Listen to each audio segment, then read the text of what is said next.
बिस्मिल्लाहिर्रहमानिर्रहीम। अस्सलामुअलैकुम। सुल्तान सलाहुद्दीन अय्यूबी रहमतुल्लाह अलैह ने जब बैतुल मुक़द्दस को फतह किया तो एक वजीर ने सुल्तान से मुखातिब होकर कहा कि मैं पूरे वसात से ये कह सकता हूँ कि अगर आपकी जगह उम्मत मुस्लिमा का कोई भी सुल्तान होता तो बैतुल मुक़द्दस को फतह न कर सकता। ये वजीर समझ रहा था कि शायद सुल्तान इसे दाद देगा, लेकिन सुल्तान ने तल्ख लहजे में कहा कि मुझे लगता है कि तुम गुमराही के रास्ते पर चलने लगे हो। मैं कौन होता हूँ बैतुल मुक़द्दस को फतह करने वाला? ये तो अल्लाह ताला की करम नवाजी है कि मुझ जैसे नातमा गुनाहगार बंदे को इस अजीम काम के लिए चुना और मेरा साथ देने के लिए तुम जैसे वजीर, नेक जंगजू और बहादुर सिपाही अदा किए। और सबसे बढ़कर औलिया कराम की दुआएं, हाजियों की दुआएं और हमारे बुजुर्गों की दुआएं हमारे साथ थी, तब जाकर बैतुल मुक़द्दस मुसलमानों के हिस्से में आया। सुल्तान सलाहुद्दीन अय्यूबी रहमतुल्लाह अलैह ने कहा कि हर बड़ी कामयाबी के पीछे वालिदैन, मुखलिस दोस्त, बुजुर्गों और औलिया कराम का हाथ होता है। इस्लाम के बहुत बड़े मुजाहिद और सच्चे आशिक रसूल सुल्तान सलाहुद्दीन अय्यूबी रहमतुल्लाह अलैह की इतनी बड़ी फतवा और बैतुल मुक़द्दस की फतह के पीछे बुजुर्गान दीन और औलिया कराम मौजूद थे, जो वक्त से पहले सुल्तान सलाहुद्दीन अय्यूबी रहमतुल्लाह अलैह को अल्लाह ताला की मदद से इन खतरात से आगाह करते और सुल्तान सलाहुद्दीन अय्यूबी रहमतुल्लाह अलैह अपनी अक्लमंदी से इन आने वाली मुश्किलात और दुश्मनों की जालों के मुंहतोड़ जवाब देते थे। ऐसे नेक और साले लोग अल्लाह ताला ने सुल्तान को वजीरों की शक्ल में भी अता फरमाए थे और काजियों की शक्ल में भी। एक दिन सुल्तान सलाहुद्दीन अय्यूबी रहमतुल्लाह अलैह अपने घोड़े पर तेज रफ्तारी के साथ एक बाजार की तरफ जा रहे थे।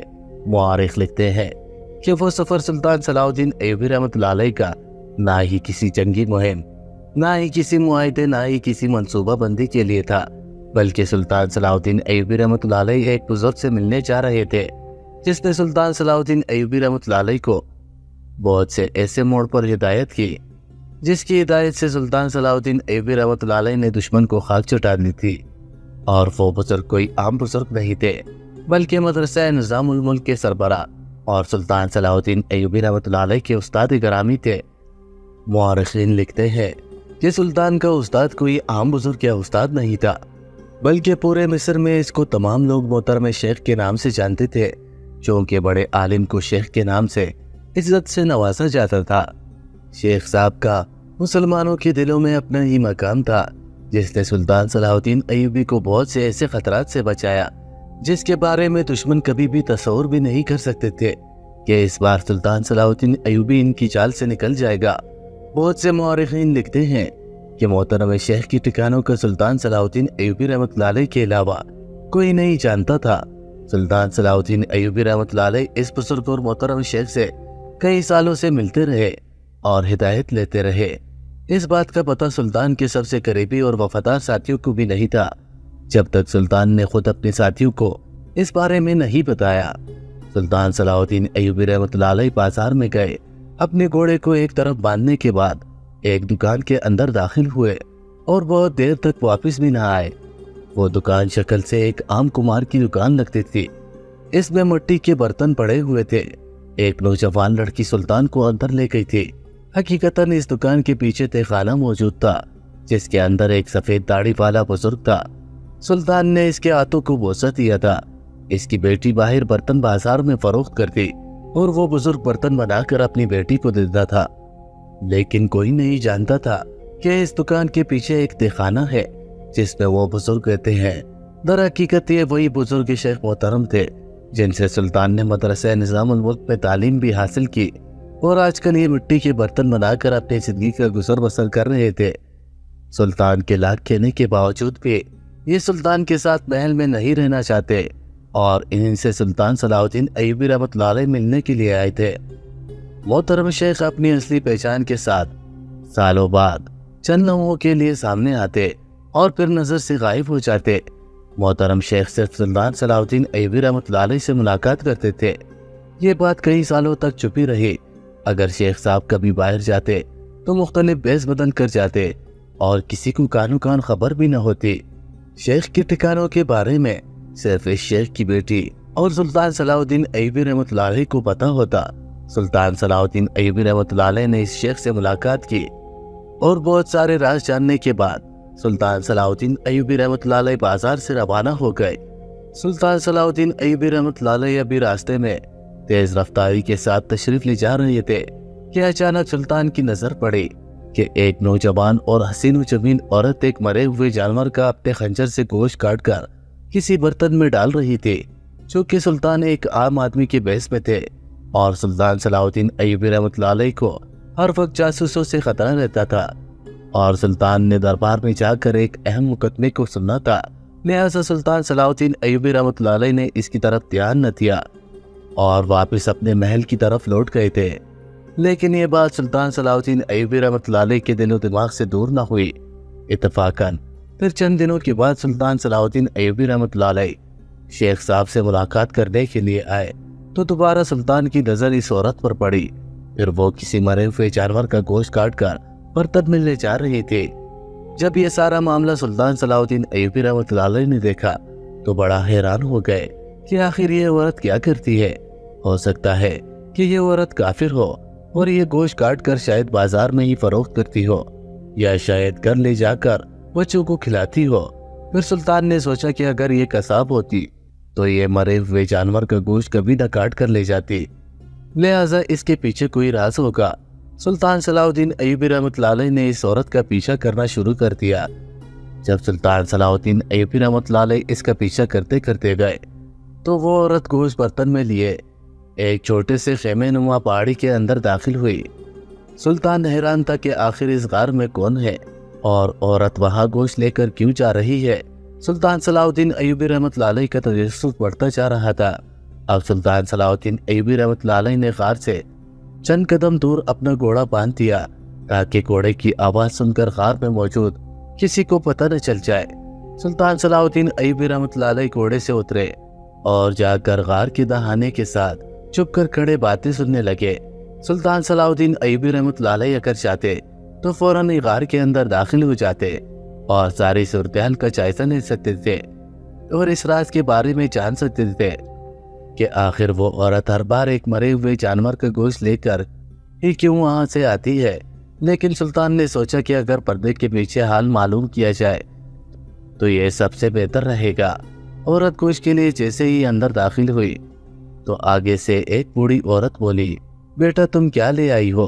तो इसने कहा, अम्मा जी, हमारे प्यारे नबी हजरत मोहम्मद सल्लल्लाहु अलैहि वसल्लम ने फरमाया कि अगर तुम्हारी भूख की वजह से दम निकलने लगे तो हराम जानवर का गोश्त भी मिल जाए तो वो भी तुम खा के अपनी जान बचा सकती हो।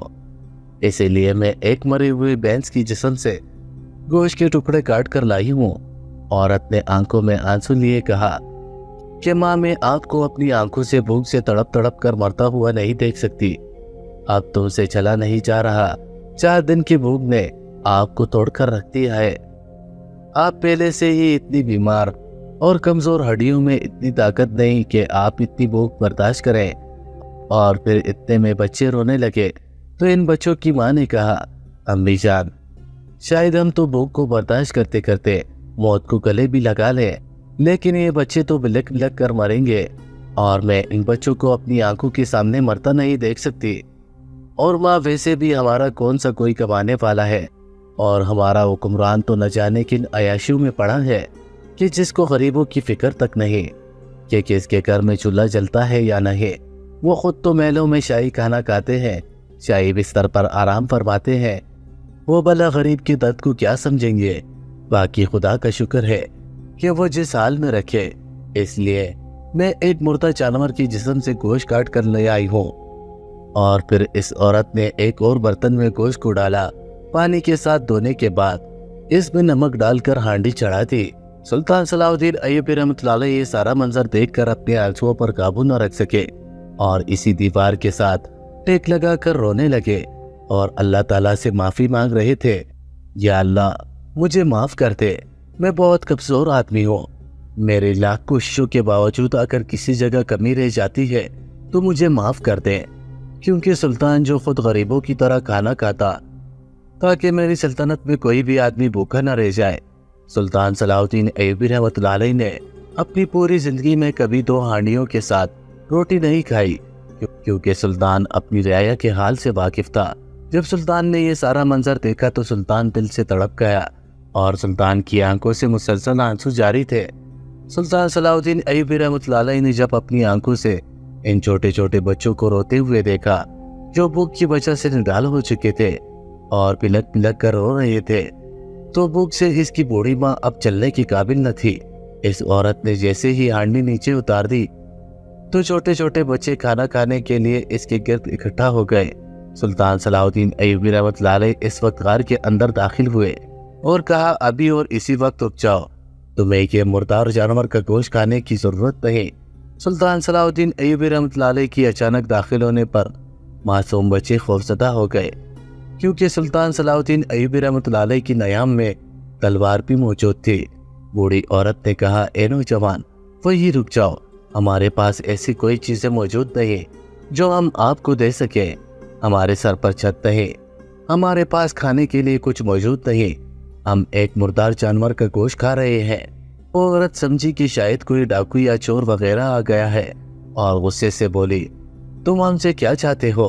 ہم غریب ضرور ہیں، لیکن میں اپنی بیٹی کو تمہیں ہاتھ بھی نہیں لگانے دوں گی۔ یہ باتیں سن کر سلطان کی آنکھوں میں رکے ہوئے آنسو دوبارہ سے شروع ہو گئے اور اب سلطان صلاح الدین ایوبی رحمۃ اللہ علیہ کھل کر بچوں کی طرح رونے لگے۔ جب اس بوڑھی عورت نے سلطان کی آنکھوں سے آنسو دیکھے تو وہ سمجھ گئی کہ یہ کوئی چور یا ڈاکو نہیں بلکہ اللہ کا بھیجا ہوا مددگار ہے۔ سلطان صلاح الدین ایوبی رحمۃ اللہ علیہ نے اسی وقت وہ پکی ہوئی ہانڈی غار کی باہر پھینکی تو اس کو لومڑیوں نے وہی چٹ لیا۔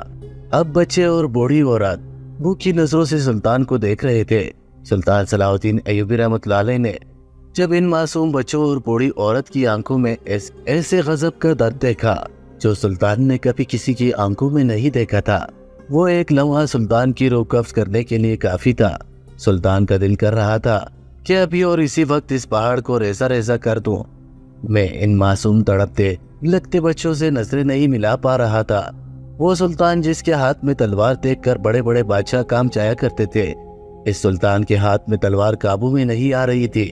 وہ سلطان جس نے تاریخ میں ایسے ایسے کارنامے سر انجام دیے کہ تاریخ بھی لرز جائے، وہ سلطان جس نے دنیا کی سب سے بڑی 7 فوجوں سے فتح حاصل کی، آج وہ سلطان اپنی ہی تلوار کو اٹھانے کی قابل نہ تھا۔ سلطان فرماتے ہیں کہ وہ بوڑھی عورت مجھ سے کہنے لگی، بیٹا تم نے ہمارا کھانا کیوں پھینک دیا؟ بھوک سے ہماری آخری سانسیں چل رہی ہے، ایسا ظلم ہم پر نہ کرو۔ جو کھانا پکایا وہ بھی آپ نے پھینک دیا۔ سلطان صلاح الدین ایوبی رحمۃ اللہ علیہ نے اس بوڑھی عورت کو کہا، اماں جی، اگر میرے ہوتے ہوئے آج آپ ایک لقمہ بھی اس مردار جانور کے گوشت کا کھا لیتی تو خدا کی قسم قیامت تک سلطان صلاح الدین ایوبی خود کو کبھی معاف نہ کر سکتا، اور میں اپنے پیارے نبی کو محشر میں کیا منہ دکھاتا۔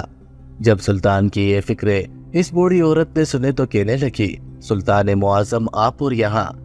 سلطان نے کہا، مجھ گناہگار کو معاف کر دیجیے، میری اس سرزمین پر حکمرانی ہوتے ہوئے آپ کے ان چھوٹے اور بلکتے بچوں کو ایک حرام مردار جانور کا گوشت کھانا پڑا۔ اتنے میں بوڑھی عورت کہنے لگی، سلطان معظم آپ کو شرمندہ ہونے کی ضرورت نہیں، ہم سب کو معلوم ہے جو سلطان کھانا بھی گھوڑے پر بیٹھے ہوئے کھاتا ہے، ہر وقت اس کا جنگوں میں گزرتا ہے، کیا میں اس کے خلاف بروز محشر اللہ کے سامنے شکایت کر سکتی ہوں؟ اس بوڑھی عورت کا یہی جواب سن کر سلطان صلاح الدین ایوبی رحمۃ اللہ علیہ اسی وقت رونے لگے۔ پھر سلطان صلاح الدین ایوبی رحمۃ اللہ علیہ نے اس خاتون کو کہا، اے خاتون، اگر تم چاہتی تو کسی تاجر یا دکاندار کے پاس مزدوری کر کے ان کے لیے کھانے کا بندوبست کر سکتی تھی، لیکن تم نے مزدوری کرنے کی بجائے ان کو جانور کا گوشت کھلانا بہتر سمجھا۔ تو وہ خاتون کہنے لگی، سلطان معظم، یہ قدم میں نے اس وقت اٹھایا جب مجھے کوئی اور راستہ نہ دکھا۔ تو سلطان کہنے لگا، تم کھل کر بتاؤ کیا ہوا؟ تو وہ خاتون کہنے لگی، سلطان معظم، میں اور میرا شوہر میرے شوہر کی والدہ دوسرے علاقے سے اپنا مال گھر سب کچھ بیچ کر اس سرزمین پر آ رہے تھے کہ راستے میں ڈاکوؤں نے ہم پر حملہ کر کے ہم سے سب کچھ لوٹ لیا اور مذمت کرنے پر میرے شوہر کو قتل کر دیا۔ ہم خالی ہاتھ وہاں سے چلتے چلتے یہاں پہنچے، ہمیں سر چھپانے کے لیے صرف یہ غار ملا۔ میں نے اپنی والدہ کو اور بچوں کو اس غار میں بٹھایا اور چند سکے کمانے کی خاطر باہر نکلی۔ میں چند تاجروں کے پاس گئی تو ان میں سے اکثر تاجروں نے کہا کہ ہم کسی ناتجربہ کار عورت کو کام نہیں دے سکتے، ہمارے اس سے نقصان ہو سکتا ہے۔ اور آخر میں مجھے ایک قصاب کی دکان دکھائی دی جہاں بہت ہجوم لگا ہوتا تھا اور وہ اکیلا گاہکوں کو سنبھال رہا تھا۔ میں اس کے پاس گئی اور کہا، بھائی صاحب، اگر تم مجھے کام دے دو تو میں تمہاری مدد کروں گی اور تم مجھے میرے بچوں کے لیے تھوڑا سا شام کو گوشت دے دینا۔ تو ظالم قصاب نے کہا، تم شام کو آنا، ہم بات کریں گے۔ میں جب شام کو گئی تو اس نے کہا، میں کام کے لیے کسی مرد کو بھی رکھ سکتا ہوں، لہٰذا اگر تم رات کو میرے ساتھ گزارو تو میں دن کو تمہارے بچوں کے لیے گوشت دے سکتا ہوں۔ سلطان معظم، میں نے اپنے جسم کا سودا کرنے کے بجائے اپنے بچوں کو مردار جانور کا گوشت کھلانے کو بہتر سمجھا۔ بروز محشر میں سر اٹھا کر یہ کہوں گی کہ میں نے اپنے جسم کو نہیں بیچا اور اپنے بچوں کو بھی بھوک سے مرنے نہیں دیا۔ یہ سن کر سلطان صلاح الدین ایوبی رحمۃ اللہ علیہ غضب سے اٹھے اور سلطان نے اس بوڑھی عورت کو کہا کہ اس ظالم قصاب کو سب کے سامنے ایسی سزا دی جائے گی کہ تاریخ یاد رکھے گی۔ اور پھر سلطان صلاح الدین ایوبی رحمۃ اللہ علیہ اسی وقت گھوڑے پر روانہ ہوئے اور بازار میں جا کر اچھا سا کھانا خرید کر لائے اور ان معصوم بچوں اور اس خاتون اور بوڑھی عورت کو کھلایا۔